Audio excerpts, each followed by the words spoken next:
Dodgers and Mets this weekend. Here's where you can see the ball games on Apple TV Plus tonight. Saturday night on Fox. Sunday Night Baseball on ESPN. Dodgers, defending World Series champions, coming in to face an exciting Mets ball club now with Juan Soto. Again, that is all weekend. It'll be Clayton Kershaw going tonight at Citi Field. The book is L.A. Story. Shohei Ohtani, the Los Angeles Dodgers, and a season for the ages came out last month. The author is Bill Plunkett, Dodgers beat writer for the Orange County Register's Southern California newspaper group. Is that everybody, Bill? I think so. I can't name them all. I got them. The whole group. Bill is here in the flesh, baby. As he comes in, you go to the ball game. You go to the games this weekend. Oh, yeah. You're here to cover it. Nice. Oh, yeah. I would imagine, given that, books take a while to come out, you had to bang this out pretty fast, right? Yeah, I had. I worked on it as the season went on, not knowing the ending. And, spoiler alert, if you're a Dodger fan, you'll like the ending. But I worked on it as the season went on, and then I had 2 weeks after the last ball game, the last game of the World Series. That's your deadline. I had 2 weeks. I didn't leave the house for 8 days. I can imagine, because then, you got to walk off Grand Slam in game one, and you have to go to there. All right, we'll get there. I want to start, because it seems so long ago with Ippei Mizuhara. The gambling thing breaks right away, right, across the water. So what was that like covering that? Shocking, first of all. We were over there for the games in Korea. We had no idea what was going on behind the scenes. After the first game, they held us out. The media had to wait outside for longer than normal because Ippei was inside, telling his story to the team that night. Wasn't the story that eventually came out and that it changed to. So we had no idea how big this was going to be until it started to come out in the media and all the questions about what Shohei's involvement was. There was a real feeling among the Dodgers that everything they had invested in this guy, marketing-wise, on the field and so on, was just going to go away before it ever really got started. Right. I mean, that's amazing. And that was a disastrous start, right after that. And Yamamoto, right, is that, he got lit up a little bit, and you're thinking, all this monstrous investment, what was that at that point? Because plus, then when you hear gambling, right? And you start thinking, wait, this is the game's premier player. We've seen this before, right? The guy just the Hall of Fame and all that. Not in their prime like this, though. That's true. Yeah. Right. It was shocking. I think the Yamamoto thing, they were able to put aside, a lot of nerves in the first start. He wasn't quite ready. There were some issues in spring training with him pitch tipping, and he had made some changes to his mechanics to try and address that. The changes didn't go very well. Eventually they did, and he had, a good season when he was healthy. But this was just massive. Right. And the popularity of Shohei Ohtani in the United States is one thing.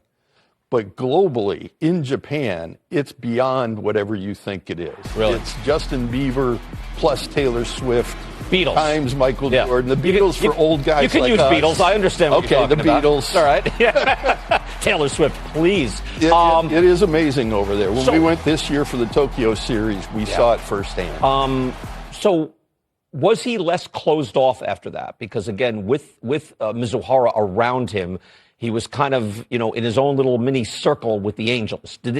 Was it easier to get some access to Shohei, or was he a better teammate after all this? It did change. I think Dave Roberts was the first one to notice it. He thought that Ippei was kind of a wall between Shohei and the world, to be honest. And he thought that Shohei had become more open to everything, his own person, if you will. After the Ippei scandal and Ippei went away, his translator is Will Ireton. Will's got another job. He's part of the analytics and statistical group that follow the Dodgers and work. And Will wants to do that. He doesn't want to be strictly an interpreter running around with Shohei all the time. Do you have access to him? Can you go? I've had writers say that he's getting dressed, he's over there, and nobody bothers him ever. What's the access like now? It's not good. It is a bubble around him. You are deterred from talking to him because there were a few times, and I talk about him in the book last year, where I tried to treat him just like any other player, and I just went up and started conversations. Well, as soon as you do, 50 Japanese reporters all circle around and want to know what he's going to say. Okay. I like to learn Japanese phrases and throw them at him and kind of joke with him that way. And he always gives me the same reaction. He always, like I have an accent or something he can't understand. Probably do, yeah. Yeah. So that stuff was early last year. There was a lot more of that than there is now. Okay. How does the whole Betts, Freeman, Ohtani thing work? Like, are they all that low ego that they can all work? Because I would imagine at some point there's got to be some friction, jealousy. One guy is getting paid even better than the other two. Anything to that, or is it doesn't show? If there is, I haven't seen it. They all are very low ego for the amount of fame and stardom that they have. Yeah, they're all very routine driven. They all have their way of preparing for a game, and they do it every day, every day, every day. I joke with Freddie Freeman, if we see him take batting practice on the field before a game, we know something's wrong and he wants to break the routine. Shohei, we never see take BP on the field. He comes out to play catch as part of his Tommy John rehab, or he'll do some running if he needs to. But his work's all done in the batting cage underneath, so we don't see them. So they're all very driven in their own way, and they don't get in each other's lane. Yeah, they're professionals. Absolutely. Right. No, it works when you can operate, and it is amazing at that level. With the way egos are in this game, and have to be. You have to think highly of yourself, but that doesn't work out that way. What did you learn from forcing yourself, again, when you force yourself to write a book, right? You have to think more about what you're watching, what you're observing. What did you learn from it? I found, first of all, that he's a better player than I realized. And that's because all I saw were the highlights like everybody else, and then an occasional game between the Angels and the Dodgers. Seeing him every day, he's a much better hitter, much better player than I realized. And I think part of that was because he is a better player and hitter than he was with the Angels. He's evolved. He's matured. He's got more information now. He has a better, not to denigrate the Angels or anything, but he's got a better support system around him now and can be a better player.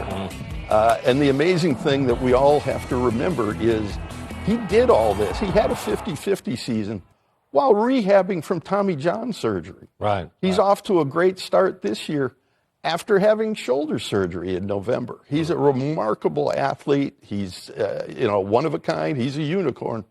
Should he pitch? Ooh, that's a rough one. I think he wants to pitch, so he will.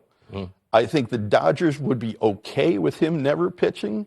I think they would be happy paying him to be an Aaron Judge level DH for 10 years.